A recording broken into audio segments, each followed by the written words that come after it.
জেঠিমা আবার চলে এসেছে। হ্যাঁ, আগের বার আমাকে মায়ের কাছে বকুনি খাইয়েছিল তাই না? এবার দাঁড়াও, দেখাচ্ছি মজা তোমাকে।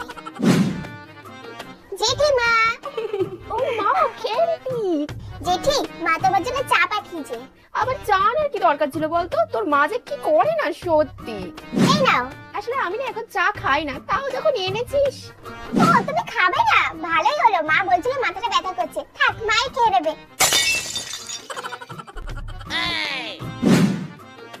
জেঠিমা, দেখো মা কালকে তালের বড়া করেছিল, তোমার জন্য পাঠিয়েছে, তুমি খাবে?